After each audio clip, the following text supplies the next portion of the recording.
Bismillahirrahmanirrahim. Assalamualaikum warahmatullahi wabarakatuh. Alhamdulillah, wassalatu wassalamu ala rasulillah wa ala alihi wa sahbihi wa man walah wa ba'd.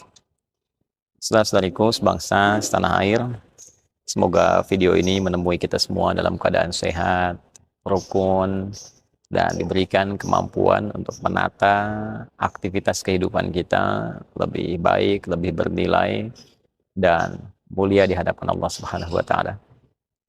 Teman-teman, seperti diketahui bahwa beberapa hari ini viral anak-anak remaja kita menghadirkan satu tampilan di salah satu rumah makan dan menggambarkan bahwa apa yang dikonsumsi itu terkorelasi dengan situasi yang terjadi di Palestina. Dan kita juga dapati bahwa teman-teman, adik-adik kita ini sudah menyampaikan juga permohonan maaf, tentu dengan kelapangan hati yang luas dan juga kejernihan berpikir kita semua. Kita memaafkan apa yang telah adik-adik sampaikan dengan tulus.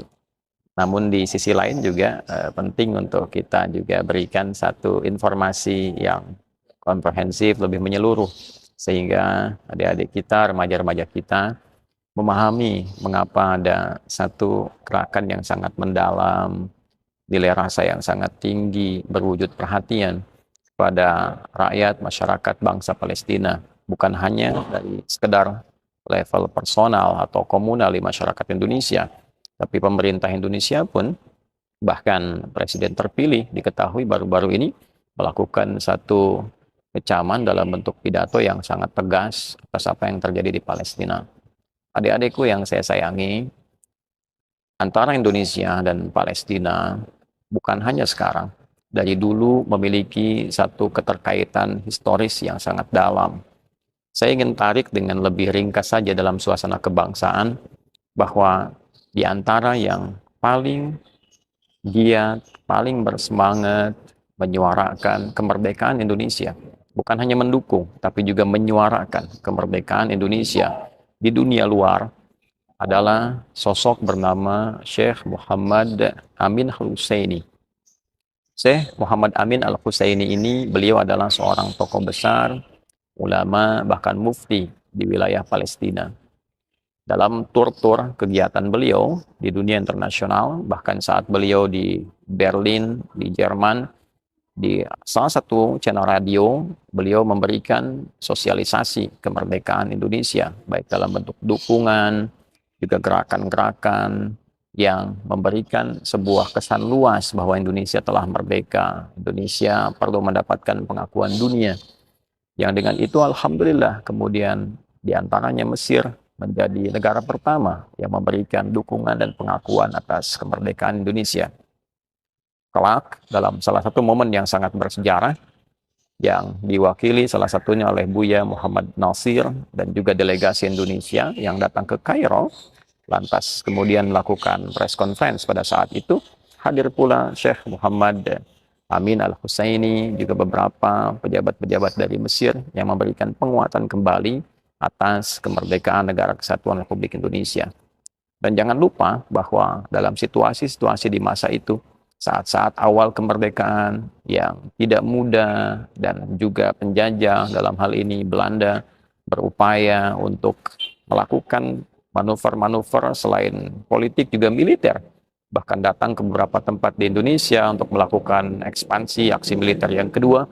Dan alhamdulillah atas berkat rahmat Allah yang Maha Kuasa, itu semua digagalkan dengan semangat-semangat kita, khususnya pasukan-pasukan yang ada di Kodam 4 di Ponorogo yang sangat luar biasa, juga perjuangan yang lain-lainnya. Dan kita mengetahui bahkan dulu di era 90-an itu menjadi film-film yang bernilai kebangsaan, nasionalisme yang sangat kuat. Ya, kita tahu tentang filmnya Janur Kuning misalnya, atau yang lain-lain.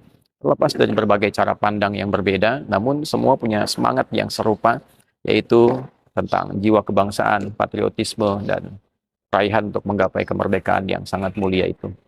Itulah sebabnya adik-adikku sampai dengan sekarang, bila dulu Palestina menyuarakan kemerdekaan bangsa Indonesia, dukungan yang sangat kuat, maka kita memiliki jiwa yang sama, rasa yang sama saat mereka tanahnya terduduki, masyarakatnya dibantai, kemudian juga ya cukuplah menjadi manusia yang sekarang kita lihat di Eropa, bahkan di Amerika.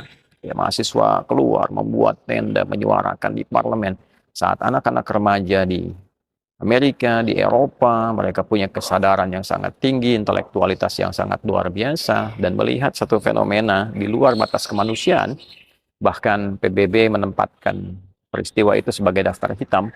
Nah, ini penting menjadi sebuah cerminan pengetahuan untuk adik-adikku sekarang di sini. Jadi bila negara yang sudah luar biasa maju, masyarakat terpelajar, mereka mengecam itu, mengutuk itu, dan menempatkan dalam daftar hitam, maka setidaknya kita harus mendapatkan informasi lebih.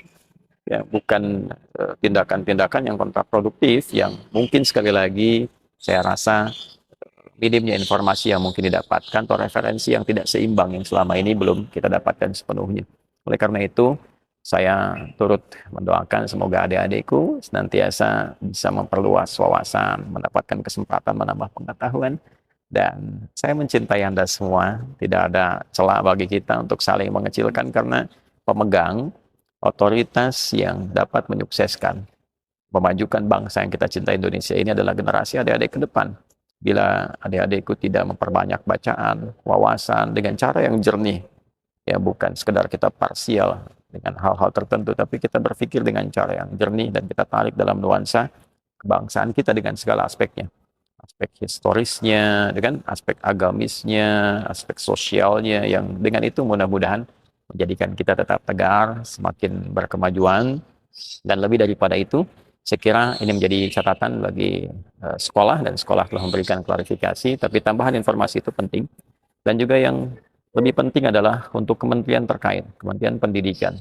Saya kira harus dipikirkan secara mendalam, mau dibawa kemana suasana pendidikan kita ini, karena ini hanya satu dari sekian banyak gejolak, dampak-dampak dari hasil pendidikan yang mungkin mesti dievaluasi kembali. Bukan sekedar bicara tentang kurikulum, tapi tentang karakter kebangsaan kita, bagaimana menghadapi tantangan global. Saya kira ini PR yang sangat penting untuk kita bincangkan dibandingkan hanya kita berpikir pada aspek-aspek yang terbatas semata.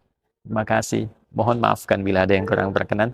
Tidak lebih, tidak kurang, hanya sekedar ingin berbagi dalam suasana kebangsaan yang baik. Bila pun hal ini kurang berkenan, mohon dimaafkan, dan semoga Allah menyatukan kita dalam kemuliaan. Adi Hidayat, terima kasih. Indonesia merdeka. Assalamualaikum warahmatullahi wabarakatuh.